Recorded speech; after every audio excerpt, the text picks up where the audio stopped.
நறுக்குன வெங்காயத்துல 4, 5 முட்டைய சேர்த்து, அது கூடவே தேங்காய் சில்லையும் சேர்த்து, இந்த பாரம்பரிய ரெசிபிய இவ்ளோ சூப்பரா செய்ய முடியும்னு சொன்னா அசந்துருவீங்க நீங்க.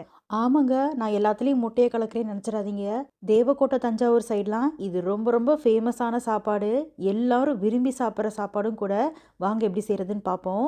முதல்ல ஒரு பவுல்ல பெரிய வெங்காயத்த இந்த மாரி வெட்டி சேர்த்துக்கோங்க. சின்ன வெங்காயம் சேர்த்தாலுமே ரொம்ப டேஸ்ட்டா இருக்கும். என்கிட்ட இப்போதைக்கு சின்ன வெங்காயம் இல்லாதனால பெரிய வெங்காயம் பயன்படுத்துறேன். இப்போ இதுலயே 4 முட்டைய உடைச்சு ஊத்திக்கோங்க. அடுத்ததா இதுல தேங்காய் சில் 1/2 மூடி போல சேர்க்க போறோம். தேங்காய் தான் இந்த ரெசிபிக்கு டேஸ்ட்டேங்க. தேங்காவ ஸ்கிப் பண்ணிடாதீங்க.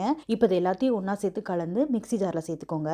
ஆக்சுவலா நான் வீடியோல ஃபர்ஸ்ட் காட்டணுன்றதுக்காக எல்லாத்தையும் பவுல்ல சேர்த்துக்கிட்டேன். உங்களுக்கு வேணா இது எல்லாத்தையும் நேரடியா மிக்ஸியிலே சேர்த்து அப்படியே அரைச்சுக்கலாம். இப்போ எல்லாத்தையும் மிக்ஸியில் கம்ப்ளீட்டாக சேர்த்ததுக்கப்புறமா இதில் சோம்பு, உப்பு, சீரகம் சேர்த்துக்கோங்க. அடுத்ததா கரம் மசாலா, மஞ்சள் தூள், பச்சை மிளகாய், உங்கள் காரத்துக்கு ஏற்ற பச்சை மிளகாய் சேர்த்துக்கோங்க. ஆக்சுவலாக நான் இங்கே வீட்டிலே அரைச்ச கரம் மசாலா தூள் சேர்க்குறேன். அப்படி உங்ககிட்ட கரம் மசாலா தூள் இல்லைன்னா நீங்கள் பட்டை, கிராம்பு, ஏலக்காய் இது மூணையும் ஒரு 2 பீஸ் போல் சேர்த்துக்கலாம். இப்போ இது எல்லாத்தையும் சேர்த்து கொஞ்சம் பேஸ்ட்டாக அரைச்சி எடுத்துக்கோங்க. தேங்காய் லீஸாக நரன்னு இருந்தாலுமே சூப்பராக இருக்கும் இதில் டேஸ்ட்டு.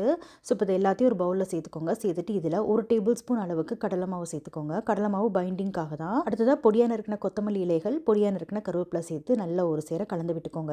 ஆக்சுவலாக ஒரிஜினல் தேவக்கோட்டை ரெசிப்பியில் அவங்க துவரம்பருப்பை ஊற வச்சு சேர்த்துக்குவாங்க. நான் இது துவரம்பருப்பு ஊற வைக்க டைம் இல்லாதனால இன்ஸ்டண்ட்டாக பண்ணுறதுக்காக 1 டேபிள் ஸ்பூன் கடலை மாவு சேர்த்துக்கிட்டேன். 1 டேபிள் ஸ்பூனுக்கு மேலே சேர்க்க வேண்டாம், ஏன்னா ரொம்ப அதுக்கப்புறம் கெட்டியாயிரும் இந்த அடை.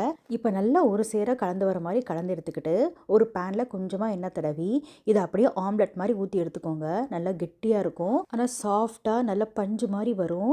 இப்போ நல்லா வெந்ததுக்கப்புறமா திருப்பி போட்டுக்கோங்க. ஒரு பக்கம் நல்லா ப்ரௌன் ஆனதுக்கப்புறமா திருப்பி போட்டு 2வது பக்கமும் லேசாக பொன்னிறமானதுக்கப்புறமா எடுத்து ஒரு பிளேட்டுக்கு மாற்றி வச்சுருங்க. அடுத்ததாக இப்போ குழம்புக்கு ஒரு கொட்டைப்பாக்கு அளவு புளியை நல்லா கரைச்சி எடுத்துக்கோங்க. அடுத்ததாக இதில் ஒரு மீடியம் சைஸ் தக்காளியை மிக்சியில் லேசாக ஒரு சுற்றிட்டு அதையும் சேர்த்துக்கோங்க. கூடவே குழம்பு மிளகாய்த்தூள், மஞ்சள்தூள் இதெல்லாம் சேர்த்துக்கோங்க. கொஞ்சமாக ஒரு 2 சொல் தேங்காவை அரைச்சி எடுத்திருக்கேன், அதையும் சேர்த்து நல்லா கையிலே கரைச்சி விட்டுக்கோங்க. ஆக்சுவலாக இந்த குழம்பு மீன் குழம்பு டேஸ்ட்டில் இருக்கும், ஆனால் இந்த அடையை போட்டதுக்கப்புறம் குழம்போட டேஸ்ட்டு வேறு லெவலுக்கு ஆயிருங்க. அடுத்ததாக கடாயில் கொஞ்சமாக எண்ணெய் விட்டு வெந்தயம், சோம்பு தாளிச்சுக்கோங்க. கூடவே கருவேப்பிலை, பொடியான இருக்குன்னு வெங்காயம் சேர்த்துக்கோங்க. ஒரிஜினல் ரெசிப்பியில் சின்ன வெங்காயம் தான் சேர்ப்பாங்க, என்கிட்ட இல்லாதனால பெரிய வெங்காயம் சேர்த்துக்கிறேன். வெங்காயம் லேசாக வதங்கினதுக்கப்புறமா அதில் ஒரு 1/2 டீஸ்பூன் அளவுக்கு இஞ்சி பூண்டு விழுது சேர்த்துக்கோங்க. சேர்த்து நல்லா வதக்கி விட்டு பச்சை வாசனை போனதுக்கப்புறமா நம்ம குழம்புக்கு கரைச்சி வச்சதை சேர்த்துட்டு கூடவே தேவையானக்கு உப்பு சேர்த்து நல்லா கலந்து விட்டு நல்லா கொஞ்சம் நேரம் வேக விடுங்க. பச்சை வாசனை போகிற வரைக்கும் நல்லா வேகட்டும். அதுக்கடையில் நம்ம செஞ்ச அந்த அடையை நல்லா வெட்டி எடுத்துக்கோங்க இந்த மாதிரி.